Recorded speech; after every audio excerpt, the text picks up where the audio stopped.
আজকের এই অনাড়ম্বর মহতী অনুষ্ঠানের সম্মানিত সভাপতি, প্রধান অতিথি, জাতীয় মানুষের নেতা, নবীন নেতা, আমাদের কৃষি সন্তান, বগুড়া সদর উপজেলার চেয়ারম্যান আবু সুফিয়ান শফিক সাহেব এবং অন্যান্য যারা উপস্থিত আছেন এবং আপনারা যারা এখানে আমাদের সহকর্মী সহ সংগ্রামী ব্যক্তি, এই ঈদ সামগ্রী নেওয়ার জন্য যারা আছেন এবং এর সঙ্গে সম্পৃক্ত যারা, সকলকে আমার পক্ষ থেকে আন্তরিকভাবে মোবারকবাদ জানাচ্ছি, সালাম জানাচ্ছি, অভিনন্দন জ্ঞাপন করছি। আসসালামু আলাইকুম। আমাদের পূর্ববর্তী বক্তাদের কাছ থেকে আপনারা শুনেছেন যে আমরা এই কাজটা করি, মানুষের কাছ থেকে টাকা সংগ্রহ করি, আমাদের টাকাও দেই। তো এইবার আমাদের সঙ্গে যিনি ভালোভাবে সম্পৃক্ত হয়েছেন তিনি হলো আক্তার মিথিলি ট্রাস্ট। এই দুইজন ব্যক্তির নাম সম্বলিত একটি ট্রাস্ট, এটা একটা গোষ্ঠী ট্রাস্ট। আমাদের বগুড়ার গৌরব, এমন এক সময় বগুড়া মুজাফর ডাক্তার সাহেব, চোখের ডাক্তার, মুজাফর ডাক্তারের নাম শুনলেই চোখের চুলকনি ভালো হয়ে যেত। আমার দাদিরা এইভাবে গল্প করে। আর তার ছেলেমেয়েরা সবাই সুশিক্ষিত, বিদেশে থাকে এবং তার এক মেয়ে যিনি আমাদের বোর্ড মেম্বার, গোল আফরুজ মাহমুদ, মহিলা বিষয়ক অধিদপ্তরের ডিজি ছিলেন, পাথফাইন্ডার ইন্টারন্যাশনালের এক্সিকিউটিভ ছিলেন। তো তিনি তারই মেয়ে মিথুলি। আর Amazon.com-এর সিইও আক্তার সাহেব, তিনি আবার তার জামাই। তো তাদের সমন্বয়ে এখানে একটা উল্লেখযোগ্য অবদান তারা দিয়েছেন। তারা আমাদের হাসপাতালে একটা, এটার নাম কি আপনার ক্যান্সার, ব্রেস্ট ক্যান্সার, যেটা করে ম্যামোগ্রাম মেশিন, অলরেডি সেটা হয়ে গেছে। একটা ম্যামোগ্রাম মেশিন দেবে, কারণ দাতা দান করলে তার কৃতজ্ঞতা প্রকাশ করতে হয়। আপনাদেরকে বিষয়টা জানানো দরকার, কারণ এগুলো আমরা দান পাচ্ছি এবং এগুলোর বিনিময়ে যে চিকিৎসা হবে, সেই চিকিৎসাও আমরা মানুষকে নামমাত্র মূল্যে, যিনি কিছুই দিতে পারবেন না, ফ্রি চিকিৎসা দেব। তাহলে আপনাদের জানা থাকা দরকার যে আমাদের একটা ফ্রি চিকিৎসার জায়গায় এতে আছে। ফলে আপনাদের মনে সাহস থাকবে, মনোবল থাকবে যে আমরা চিকিৎসার আমাদের অন্তত অভাব হবে না এখানে। তো ম্যামোগ্রাম দেবেন, তারপরে কার্ডিয়াক একটা অ্যাম্বুলেন্স, অনেক টাকা দাম, যে অ্যাম্বুলেন্সের উপর উঠলেই কার্ডিয়াক সিসিউর মধ্যে উঠে গেলেন। তো সেই ধরনের একটা, যার দাম হলো 3 কোটি টাকা একটা অ্যাম্বুলেন্স, উত্তরবঙ্গে কোথাও নাই এরকম একটা অ্যাম্বুলেন্স দেবেন। তারপরে উনি বলেছেন যে আপনি 1050 মানুষের একটা তালিকা করেন, যাদেরকে আমরা দেব একটা ভ্যান, পাওয়ার ভ্যান, মোটরাইজ ভ্যান, যার দাম প্রায় 50,000 টাকা। তারপরে দেব হলো 3টে ছাগল, তারপরে একটা সেলাই মেশিন, আর তার সঙ্গে 10টা মুরগি, যাতে স্বনির্ভর হয়। তো এইটা তারা বলছেন। আর এইদিকে আমাদের একটা সিদ্ধান্ত ছিল, মুজিব বর্ষ উপলক্ষে আমরা গৃহহীনদেরকে বাড়ি দেব, এরকমের 60 জন গৃহহীনের একটা তালিকা আমাদের কাছে ছিল। তা আমি জানি না আমার যে তালিকা, সেই তালিকা হয়তো সেই তালিকার থেকেও আরও বেশি পাওয়ার উপযুক্ত লোক আছে, কিন্তু সেই তালিকা আমরা জানি না, আমাদের তালিকার মধ্যে তাদের নাম আসে না। তো এই তালিকাটা আমাদের আজকের প্রধান অতিথি, মাটি ও মানুষের নেতা এবং নবীন নেতা, যার সামনে অনেক বড় ভবিষ্যৎ, সেই নেতার হাতে আমরা তুলে দিয়েছি। কারণ নেতা আমাদেরকে বললেন যে আমাদের মাননীয় প্রধানমন্ত্রী এত গৃহ দিচ্ছেন যে আমাদের আপনার আলাদা করে কিছু করা লাগবে না, আমরা এখানেই তাদেরকে বাড়ি দিয়ে দেব। নেতার হাতে সেই 60 জনের তালিকা সম্ভবত আমরা দিয়ে দিছি। আপনাদেরও জানা থাকলো, যদি কেউ বলেন যে একদম গৃহ নাই ঘুরে বেড়াচ্ছেন, তো সেইটা দিয়ে দরকার হলে যার একটু আছে বা ভাইয়ের আছে বাপের আছে এরকমও আছে, তার নাম বাদ দিয়ে যার একদম ভাই বাপ কারুই নাই তার নামই ঢুকানো হবে। মানে আমরা তালিকাটা পিওর করতে চাই সেইটাই। আর ওই যে স্বনির্ভর সাপোর্ট যেটা দেওয়া হবে সেটা আমার সহকর্মীদেরকে আমি বলেছি, তারা এটা দেখবে। তো আমি একটা জিনিস দেখেছি কি, আমরা ভালো করে কাজ করতে চাই, যে পরিষ্কার পরিচ্ছন্ন করব, সুন্দর করে করব, ভালো করে করব। এই ভালো করে করা যে কত কঠিন এটা আমি বুঝি। করা যেন তেন করে করা যায়, কিন্তু খুব ভালো করে করা যায় না। যিনি পাওয়ার উপযুক্ত তাক না দিয়ে, যিনি উপযুক্ত না অত নয় তাকে আমরা দিয়ে দিলাম, এরকমও হয়ে যায়। তো সেজন্য এই যে খুব ভালো করে দিতে গেলে, এই জ্ঞানভিত্তিক সমাজ যখন হবে, মানুষ যখন সবাই সচেতন হবে, তখন ভালো করে করা যাবে। তো আমি এক সময় মনে করতাম যে দুর্নীতি দেশ থেকে দূর মানে প্রধানমন্ত্রী করতে পারে না, কেন দুর্নীতি দূর করবো। তা আমি এই যে একটা ক্ষুদ্র সংগঠন, এখানেই দেখেছি দুর্নীতি দূর করতে পারছি না। আর তো দেশের এত বড় একটা দেশের দুর্নীতি দূর করার জন্য সরকার যথেষ্ট চেষ্টা করছে।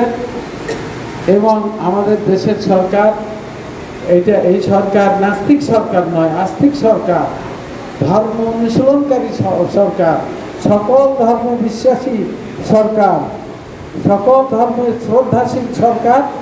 তো এই সরকারের নির্দেশ হলো কি, যে আমরা যেন মসজিদে 20 জনের বেশি না যাই, তারপরে ঈদের নামাজ খোলা জায়গায় না পড়ে মসজিদে ফাঁকা ফাঁকা হয়ে পড়ি, তারপরে আমরা দূরত্ব বজায় রেখে চলি, মুখে মাস্ক দিয়ে চলি। তো এগুলো সরকারের নির্দেশ পালন করা হলো একটা আদত এবং ইবাদত, সেটা কিন্তু আমরা করছি না।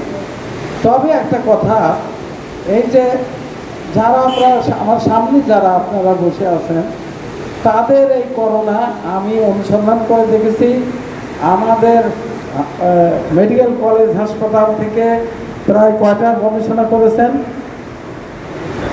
19টা গবেষণা করেছি আমরা। সেই গবেষণায় আসছে যে রোদে যারা পড়ে, রোদে পুড়িয়ে যারা এরকমের যা দেখা যাচ্ছে আমার সামনে, যার যা বয়স অনেক কম কিন্তু দেখতে বয়স্ক হয়ে গেছে, কেন রোদে পুড়িয়ে। রোদে যারা পড়ে, এই রোদে পড়াওয়ালাদেরকে করোনা ধরছে না। কোন করোনা এ পর্যন্ত যত প্রকারের করোনা আসছে, কোনোটাই রোদে পড়াওয়ালাদেরকে ধরছে না।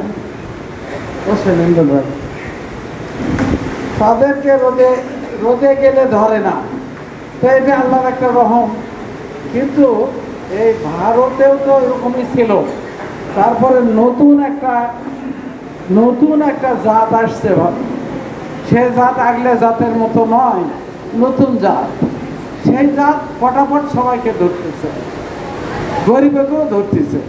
তা ওই জাতটা যদি আমাদের এখানে আসে, তাহলে ধনীরা তো চিকিৎসা করতে পারবে, আমাদের কি উপায় হবে? যে জাত ওই গরিবে করুক এবং রোজে যাওয়া আলা করুক ধরে, তা আল্লাহ রহম এখন পর্যন্ত সেই জাত আসে নাই।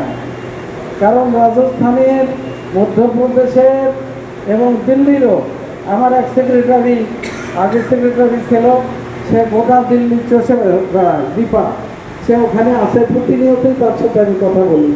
তারপর জাকির সাহেব এক ভদ্রলোক আছে, সাইফুল নামক এক ভদ্রলোক আছে, তাদের সাথে অবিরত কথা বলি। কথা বলে যেটা শুনতেছি যে না, ওই যে ইয়েকেও ধরতেছে, হ্যাঁ, গরিব মানুষকেও ধরতেছে, যারা বসতি তাদেরও কাউকে ধরতেছে। তা আমি তখন জিজ্ঞেস করলাম, যাদেরকে ধরছে তারা কি মুসলমান কয়জন, হিন্দু কয়জন? এটা জিজ্ঞেস করার কারণ হলো যে গরুর মাংসের মধ্যে জিঙ্ক নামক একটা ভিটামিন আছে। এই ভিটামিন যাদের শরীরে আছে তাদের শরীরে রোগ প্রতিরোধ শক্তি বেশি, মানে রোগ কি থামে দেয়, রোগ কি যাবে দেয়। তা এই যে আমার গরুর গোশত যারা খায় তাদের বেশি ওই শরীরের মধ্যে ওই ভিটামিনটা যায়। তা আমার তথ্য মতে যারা গোমাংস খায় অর্থাৎ মুসলমান তাদেরকে খুবই কম ধরেছে ওই ট্রিপল ভেরিয়েন্ট অফ ভারতের যে ট্রিপল ভেরিয়েন্ট তবুও কম ধরেছে। তো এখন তাই বলে ওই যে সীতা ওই কি তাহলে এখন গরুর গোশত খাবি? খাবে না ধর্ম, কিন্তু এখন সেই জন্য ভিটামিন জিঙ্ক নামক একটা ট্যাবলেট পাওয়া যায়, ওইটা দেওয়া দরকার। আমি চেষ্টা করব যে ওই জিঙ্কটা বিলি করার জন্য। এরপরে জিঙ্কের যে কৌটা, একটা করে কৌটা আমরা সবার মধ্যে দেবো। বিশেষ জিঙ্ক চালও আছে, চাল তো কত দিলে চাল দিলে পয়সা কমা, সুতরাং জিঙ্কের কৌটা দেব। ট্যাবলেট শুধু যারা হিন্দু, যারা গো মাংস খায় না, এই যে কুরবানিতে আমরা কুরবানি দেই এই আর ওই উদ্দেশ্যে যে সবাই গোস্ত খাক ইয়ে হোক, তারপরে মাইকিং করি আমি পেপারে যাই যে করতা নদীতে মাছ মারুক, এই মাছওয়ালা করুক, ঘুরা মেনে দেওয়া হয়েছে, প্ল্যাটফর্ম করে দেওয়া হচ্ছে যে তোমরা মাছ ধরো খাও। কারণ আমাদের চারপাশের লোকেরা যদি সুরক্ষা থাকে সেটা একটা বড় কাজ হলো। তার মধ্যে আমরা আছি, আমরা সবাই কিনে ভালো থাকলাম। মাছের অভয়াশ্রম করা হচ্ছে যে মাছগুলো ওখানে থাক আর বাচ্চা মাছ বের হবে তোমরা ধরো, এবং হোমাহোম মাছ ধরতেছে, সবাই খাচ্ছে। তো যারা হিন্দু ধর্মাবলম্বী তাদেরকে আমরা জিন ট্যাবলেট দেওয়ার পরবর্তীতে ঈদের পরে তারা নেবে। আর কুরবানির সময় তো ইনশাল্লাহ আমরা কুরবানি দেব। কুরবানির টাকাটা আমাদের এই যে মোহাম্মদ আলী মিটুরা এরা দেয় হেম থেকে, হেম সেক্টর থেকে, আমাদের ক্ষুদ্র ঋণ সেক্টর থেকে টাকা দিয়ে দেয়, 40-50 লাখ যা লাগে তা দিয়ে দেয়। ফলে আল্লাহ তাদেরও ভালো করুক, এবং ওদের কিন্তু সদস্যদের টাকা, আমাদের দেওয়ার সামর্থ্য না। আমাদের দেওয়ার সামর্থ্য খুব কম, যেটুকু আছে সেইটুকু আমরা আমাদের ভদ্রান্তি নিয়ে চলতেই যাই। আমরা খুব একটা বেশি দান করতে পারি না। তো যারা দান করেছে আল্লাহ তাআলা তাদের মকসুদ হাসিল করুক, তাদেরকে আরও দান করার ক্ষমতা দেখ, সেই সঙ্গে আল্লাহ তাআলা আমাদেরকেও দান করার ক্ষমতা দেখ, এবং আমরা যেন দান না নিয়ে আরও দান আমরা যেন দিতে পারি, এই ক্ষমতা আল্লাহ দেখ। আর ওই যে ওই স্বনির্ভর প্রকল্পটা যখন হবে তাদেরকে কিন্তু আমরা বস্তা আগামীতে দেব না, তাদেরকে আমরা ওই যে ভ্যান ট্যান ইত্যাদি দেব। তো ভালো হবে, দান কি নেওয়া সুখের কথা, ভালো লাগে না। আজই তারা আছে নাকি না চলে গেছে গেলেছে, আমার তো আর ভালো লাগে না বাবা, কালো আসছিল আজও আবার একের মজা লাগে না। এখন কাল আসছিলাম আবার আর যাবেন দেখি তো এগুলো আত্মাদের কথারে গাল পাঠিয়েছে, ওই তো ঠিকই, এটা ভালো লাগে না। দান চাইতে ভালো লাগে না, বরং দান দিতে ভালো লাগে। তারা আসে না গেছে উঠে উঠে গেছে আমাকে, তা এরকম অনেকেরই বহুত গাল আছে, এটা স্বাভাবিক। তো এখন ঘটনা হলো যে আমরা সবাই নিজেদের দিকে দেখবো, নিজে বাঁচলে বাপের নাম। এখানে হাঁটে আসতে না পারলে কেউ ক্লোজ করলে আসতো না। 6 শরৎ 6 ভাই, নিজের শরীরটা ঠিক রাখা লাগবে, নিয়মিত পানি খাবো, খালি পেটে থাকবো না। তারপরে ভিটামিন তো বাংলাদেশের আনাচে কানাচে আছে, শাকসবজি সেগুলো খাবো। আর আমরা কাঁচাবা প্রচুর আবাদ করেছি, কাঁচাবা এবারে করোনা আসতেই ভয়ে আমি জমিতে কাঁচাবা আবাদ করেছি। জানলা কি হয়, চাল পাই কি পাইনি, তো প্রচুর কাঁচাবা, এক একটা কাঁচাবাতে এক এক গাছে 10, 12, 15 কেজি পর্যন্ত আলু হয়। এই আলু খুবই উপাদেয়। তারপরে মিষ্টি আলু হলে এখনও তুলি নাই, আমরা এগুলো দিতে থাকবো। আল্লাহর রহমতে ভয় নাই, আল্লাহ যেভাবেই হোক আল্লাহ ব্যবস্থা করবে, আমাদের খাদ্যের অসুবিধা হবে না, খালি সচেতনতা দরকার। আর মিষ্টি আলুর মধ্যে যথেষ্ট জিঙ্ক আছে, আমরা বিঘাকে বিঘা মিষ্টি আলু আছে এখনো তুলি নাই, ওগুলো বাজারে বিক্রি করবো না, তুলবো আর হলো ইয়ে করবো, তোমাদের মধ্যেই দিয়ে দেবো। ফলে অসুবিধা হবে না ইনশাল্লাহ। আর হাসপাতালের চিকিৎসা লাগবে, চিকিৎসা করব। তো আমাদের আজকে যারা অতিথি আসছেন আমি সবাইকে আমার পক্ষ থেকে ধন্যবাদ দেই, আল্লাহ তাআলার শুকরিয়া আদায় করি। এবং যারা দান করছেন আক্তার মিথিলি ট্রাস্ট তাদেরকে বিশেষ কৃতজ্ঞতা প্রকাশ করে এই যে আমরা কয়েকদিন যাবৎ এই কাজগুলো যে কত কঠিন, তো যার জন্য এবার বিকেন্দ্রীকরণ করা হয়েছে যে যার জায়গাতে সে নিয়ে যায় যেন বস্তা করে করে দেয়, সেভাবেই দেওয়া হচ্ছে। তো যারা মেহনত করছে তাদেরকে, যারা আল্লাহর ওয়াস্তে মেহনত করছেন তাদের আল্লাহ শরীর স্বাস্থ্য ভালো রাখুক এবং সবাইকে আল্লাহর অযাচিত রহমত বরকত আমাদের ভর্তি বর্ষণ করুক। বিশেষ করে আমাদের নেতা আজকের প্রধান অতিথি, তাকে আমাদের এই মানবতার সেবায় নিবেদিত রাখুক। সকলকে ধন্যবাদ দিয়ে আল্লাহ তাআলার শুকরিয়া আদায় করে আমি শেষ করছি। আল্লাহ হাফেজ। পবিত্র ঈদ উল ফিতর উপলক্ষে ঈদ সামগ্রী বিতরণ অনুষ্ঠানের সম্মানিত সভাপতি আমাদের মাঝে উপস্থিত আছেন প্রতিষ্ঠাতার নির্বাহী পরিচালক অধ্যাপিকা ডক্টর হোসনে আরা বেগম, টিএমএসএস এর বিভিন্ন স্তরের কর্মকর্তাবৃন্দ, সাংবাদিক সুধীমণ্ডলী। আজকে এই অনুষ্ঠানের উপকারভোগী আমার সামনে বসা আমার বিদ্যুতের মুরব্বিয়ান ভাই বন্ধুরা, আমার মা বোনেরা, সবাইকে আমার সালাম, আসসালামু আলাইকুম। আমার বক্তব্যের শুরুতেই আমি আপনাদের সবাইকে পবিত্র ঈদ উল ফিতরের শুভেচ্ছা জানাচ্ছি। ঈদ মোবারক। আমাদের পৃথিবী একটা, চন্দ্র একটা, সূর্য একটা। আজকে পৃথিবীর বিভিন্ন দেশে ঈদ উদযাপন হচ্ছে। আমাদের অনেক ভাইয়েরা যারা প্রবাসে থাকেন, সৌদি আরব, কাতার, দুবাই, আজকে অনেকেই কিন্তু তারা কিন্তু ঈদ উদযাপন করছে। আমরা রোজা আছি, আজকে অবশ্য শেষ রোজা, 30 রমজানের শেষ। আমি প্রথমেই ধন্যবাদ জানাচ্ছি টিএমএসএস এর নির্বাহী পরিচালককে, উনি আমাকে এখানে এসে কথা বলার সুযোগ করে দিয়েছেন রমজানের শেষ দিনে।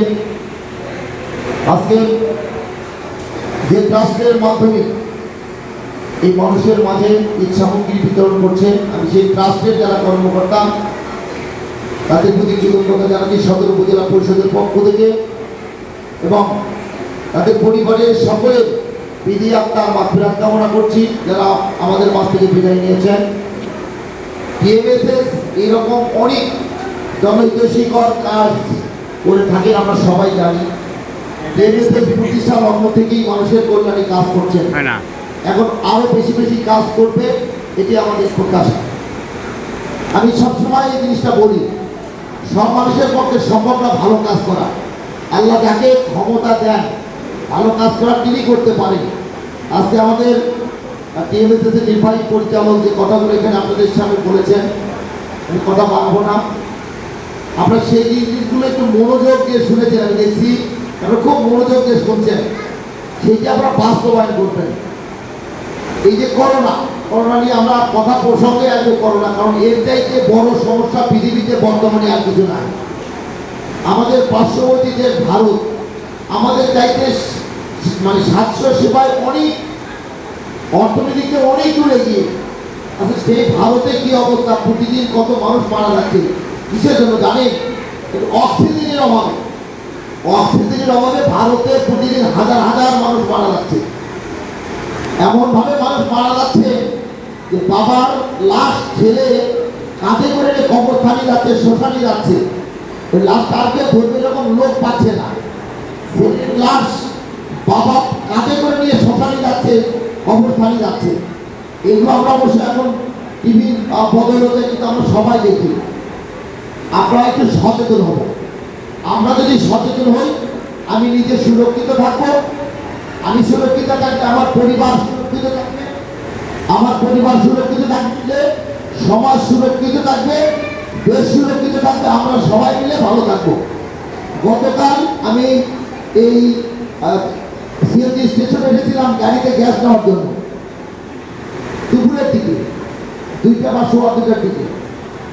এই গ্যাস স্টেশনে যে অবস্থা আমি দেখেছি, সরকারের এত বিধিনিষেধ, এত কড়াকড়ি আরোপ করার পরেও, লকডাউন করার পরেও একজন গার্মেন্টসের কর্মী ঢাকা থেকে ২৫০০ টাকা ভাড়া দিয়ে মাইক্রো বাসে আপনার এই আমাদের পার্শ্ববর্তী জেলা গাইবান্ধায় যাচ্ছে, কুড়িগ্রামে যাচ্ছে, লালমনিরহাট যাচ্ছে। আমি কিন্তু তাদের সাথে কথা বলেছি, তারা ম্যাক্সিমাম গার্মেন্টস কর্মী, ঢাকায় ছোট কোনো প্রতিষ্ঠানে চাকরি করে, বেসরকারি প্রতিষ্ঠানে, এই ধরনের মানুষ সরকারি চাকরি করে, এরকম মানুষ এরা যাচ্ছে ঈদ করার জন্য। এত বিধি নিষেধ অমান্য করে, এত নিষেধ অমান্য করে, এত টাকা তুমি যেমন করতে আসো করতে থাকো, আমি তো এটা আমি এডিট করব। আমরা জানি না, আমাদের যারা স্বাস্থ্য বিশেষজ্ঞ তারা আশঙ্কা করেছেন যে এই ঈদের পরে বাংলাদেশে এই করোনার পরিস্থিতি একটা খারাপ হতে পারে। আমরা করোনাময় আল্লাহ তাআলার কাছে আমরা সবাই মিলে দোয়া করব, আল্লাহ তাআলা যেন আমাদের এই মহাবিপদ থেকে রক্ষা করেন। আজকে রমজানের শেষ দিন, আপনারা সবাই বাড়িতে যাবেন, আগামীকাল পবিত্র ঈদ, আপনি ঈদ উদযাপন করবেন, দয়া করে একটু স্বাস্থ্যবিধি মেনে চলবেন।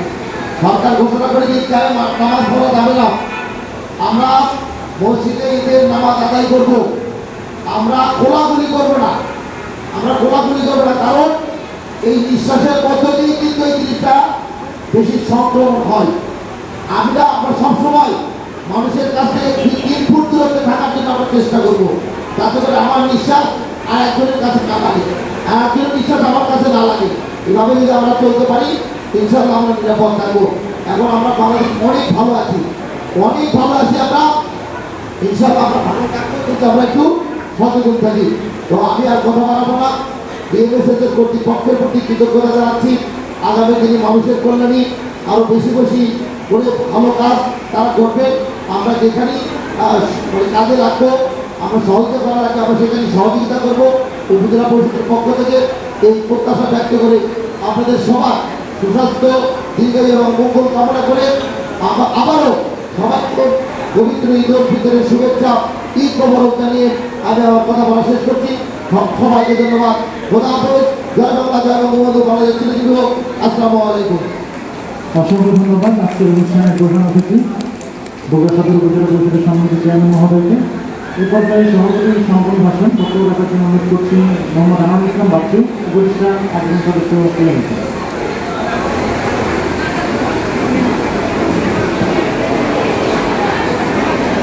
বিসমিল্লাহির রহমানির রহিম।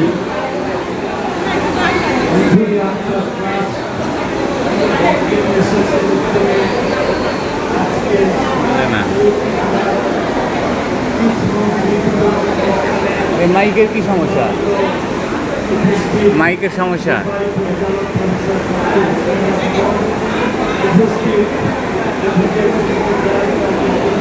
ওদিকে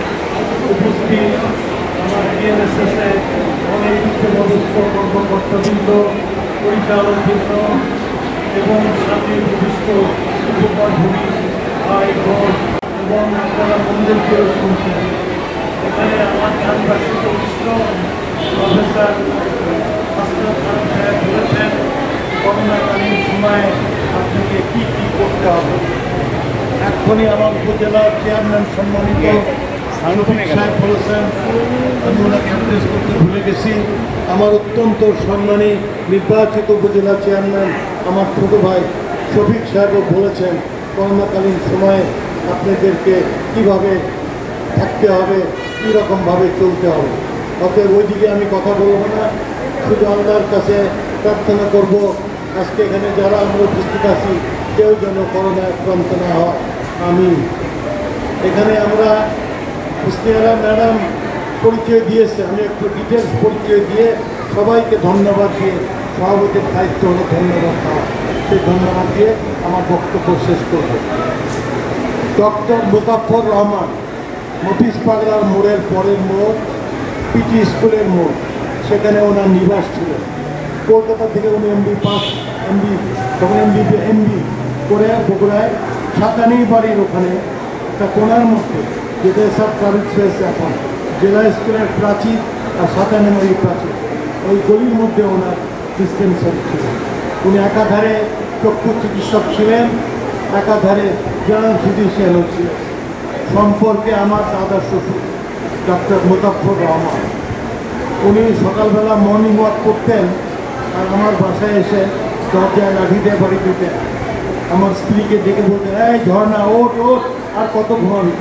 তাড়াতাড়ি করে দরজা করে দেখলাম দাদাকে বারান্দায় আমরা টেবিল চেয়ারে বসতে দিতাম। ওনার ছিল ডিমান্ড একটা টোস্ট আর একটা লাল চা, সেই সময় লাল চা খেয়ে উনি আবার হাঁটা শেষ করে চলে যেতেন। সেই ডক্টর মুজাফফরের সুযোগ্য কন্যা গড়ে আফরোজ মাহবুব, সেদিন আমার সঙ্গে ফোনে কথা হলো। আমি ওনাকে ফুফু ডাকি, উনি আমাকে তুমি ডাকেন। বললো, বাচ্চু তুমি ভুল করতেছো, আমরা এক সালেই বিয়ে পাস করছি। আমার মনে হলো ফুফু তুমি বিয়ে পাস করেছো 59 সালে। না বাচ্চু তুমি ভুলে যাচ্ছ, 60 সালে আমরা বৃন্দাবনপুর আইজি ল কলেজ থেকে বিয়ে পাস করেছি। ওনারই মেয়ে মিথুলি, মিথুলি খুব উচ্চশিক্ষিত মেয়ে, সেও একটা এনজিওতে বড় চাকরি করে। আর তার স্বামী আক্তার, সে আপনি শুনেছেন Amazon.com-এর চিফ এক্সিকিউটিভ অফিসার। তারা আল্লাহ দিলে অনেক রোজগার করে এবং রোজগার করে তাদের সামর্থ্য দিয়ে আমাদেরকে সাহায্য সহযোগিতা করে আপনাদের কাছে পৌঁছে দেওয়ার জন্য তাদের সাহায্য সহযোগিতা। এখানে বললেই নয়, বলে আফরোজ মাহবুবের স্বামী মরহুম আলী মাহবুব বগুড়া কলেজে আমার সিনিয়র মেট ছিলেন। খুব সম্ভব উনি 58 সালে বিয়ে পাস করেছেন। উনি আমাদের এই গোবিন্দগঞ্জের ছেলে, কিন্তু ওনার নানার বাড়ি কাকুল ইউনিয়ন, সেই জন্যে ওনার বাবা ঘর জামাই ছিলেন, আমরা ওনাকে বগুড়ার জামাই হিসেবে চিনি। আলী মাহবুব সাহেবরা 3 ভাই, এক ভাই মোহাম্মদ আলী জিন্না অগ্রণী ব্যাংকের এজিএম ছিলেন, রিটায়ার্ড, জলশীতলায় থাকেন। আর এক ভাই ভালো নাম আমি জানি না, তার নাম ছিল আমার প্রিয় ছোটো ভাই পুতুল। আর ইন্ডিয়ান ইউনিভার্সিটিতে স্বামী স্ত্রী দুইজনই ফুল ফ্লেজেড অফিসার, প্রফেসর। স্বামী স্ত্রী ওয়াইফ একদম সম্পূর্ণ প্রফেসর, সেই গোলে মাহবুবের ভাই। আর তার ছেলে 2টা ডাক্তার হয়েছে, কিন্তু আফসোস তাদের কোনো নাম রাখে নাই। মুজাফফর রহমান সাহেবের নাম রাখছিল। উনি জেলা বোর্ডের মেম্বার ছিলেন, উনি ছিলেন বগুড়া আইজি ল কলেজ ম্যানেজিং কমিটির মেম্বার বিফোর গভর্নমেন্ট কলেজ। উনি শাহ সুলতান কলেজের প্রতিষ্ঠাতা ম্যানেজিং কমিটির মেম্বার। আর সবচেয়ে বড় কথা, যেটা মোহাম্মদ আলী হাসপাতাল, সেখানে ছিল বগুড়া মেডিকেল স্কুল, উনি ওনার প্রতিষ্ঠাতা এবং ওই স্কুলের সুপারিনটেন্ডেন্ট দীর্ঘদিন। এছাড়া উনি ওই জমিতে শাহ সুলতান চক্ষু হাসপাতাল হয়েছে, সেটা উনি লাইফ মেম্বার। তো যাই হোক, মুজাফফর রহমান সাহেবের গুণ কীর্তন অবশ্যই করব। উনি বগুড়ার প্রকৃত একজন সমাজসেবী ছিলেন। তারই মেয়েগুলি আফরোজ মাহবুব, তারই সাহায্য। মাহবুব সাহেব আমাদেরকে 1 কোটি টাকা দিয়ে যে আইজে কেয়ার সেন্টার খুলেছেন, সেখানে আমরা আধুনিক যন্ত্রপাতি পেয়েছি এবং আমরা সেখানে সেবা নিচ্ছি। তো মিথুলির সাথে আমার কথা হয়েছে, উনি আমাকে ভাইয়া ডাকে, বলছে আমরা আপনারা কাজ করেন, আমরা অব্যাহতভাবে সাহায্য দিয়ে যাব। আর দয়া করে যা করছেন আমাকে ইমেলে জানাবেন। ওর মাও বলেছে, ও বলেছে, আর আমাকে কিছু ভিডিও চিত্র পাঠাবেন। এটাই হলো দেশ সন্তান, নিজে উপস্থিত থেকে করতে পারেন। যাই হোক, এখানে হলো আজকে যারা ঈদ সামগ্রী নিচ্ছেন, স্বাস্থ্যবিধি মেনে নেবেন, বাড়িতে স্বাস্থ্যবিধি মেনে জান নেবেন। এবং আপনারা মনে রাখবেন, ইস্তেহার আপা বলেছেন আপনারা রোদে পুড়ে চামড়া পুড়ে কাজ করেন, সেই জন্য আপনাদের ইনশাআল্লাহ কোনোদিন করোনা ধরবে না। করোনা কিন্তু সাবধান থাকতেই হবে, খাওয়া দাওয়ার ব্যাপারে সাবধান থাকতে হবে, চলাফেরার ব্যাপারে সাবধান। আমি পত্র পত্রিকায় দেখছি আগাম আমাদের বার্তা এসেছে, ঈদের পরে বাংলাদেশে মারাত্মকভাবে করোনা বৃদ্ধি পেতে পারে। আল্লাহ রব্বুল আলামিন উনি তুমি ক্ষমা করে দিও, ভারতের মতো বাংলাদেশের অবস্থা যেন না হয়। আর বেশি কিছু বলবো না। আপনারা যারা সহযোগিতা করেছেন আজকের এই আয়োজন, তাদেরকে ধন্যবাদ জ্ঞাপন করছি। যারা নিতে আসছেন তাদেরকেও বলছি আপনারা ধন্য হবেন আমাদের সামান্য কিছু সামগ্রী নিয়ে, এবং আমাদের জন্য দোয়া করবেন, টিএমএসের জন্য দোয়া করবেন, মিথুলি আক্তার, গোলাফুজ মাহবুবের জন্য দোয়া করবেন, যাতে আগামীতে ওনারা আরও বেশি করে আমাদের দিতে পারে। এই বলে, এবং মাত্র 7 ঘন্টা আছে, তারপরে আমরা ঈদের ভোট পাবো। সবাইকে ঈদ মোবারক জানাচ্ছি, সবাইকে ঈদ মোবারক জানাচ্ছি। আল্লাহ হাফেজ, জয় বাংলা। অসংখ্য ধন্যবাদ সব। আমাদের আলোচনা অনুষ্ঠান পর্ব শেষ হয়েছে, আমরা এখনই বিতরণে যাব। আছে আমি এখানে যারা আছেন সুমন ফয়জুল নাহার উপস্থিত ছিলেন, মোহাম্মদ আলী মিঠু পরিচালক AGM অপারেশন 1 পরিচালক উপস্থিত ছিলেন, পরিচালক মোহাম্মদ মাহবুব রহমান পরিচালক ARMNGG AGM সেক্টর উপস্থিত ছিলেন, Mohammad Zakir Hossain free program sector উপস্থিত ছিলেন, পরিচালক মোহাম্মদ আব্দুল সালাম পরিচালক কার্যক্রম 2। এছাড়া উপস্থিত ছিলেন প্রধান প্রকৌশলী মোহাম্মদ হাইবুর রহমান, উপস্থিত ছিলেন সিনিয়র সহকারী পরিচালক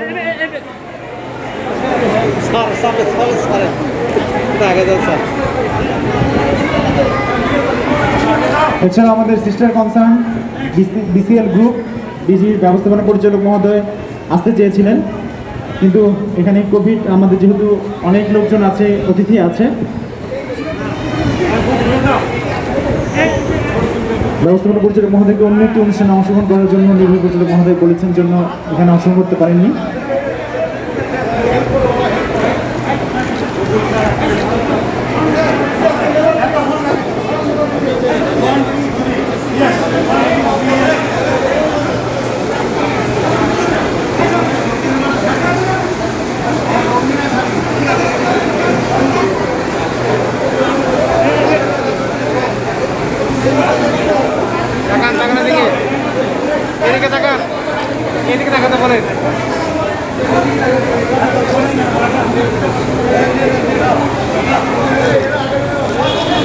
আবার উল্টা দিক তাকায়।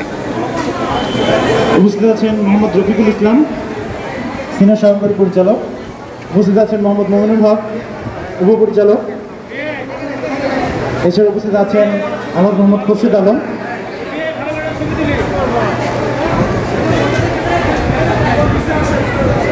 এই যে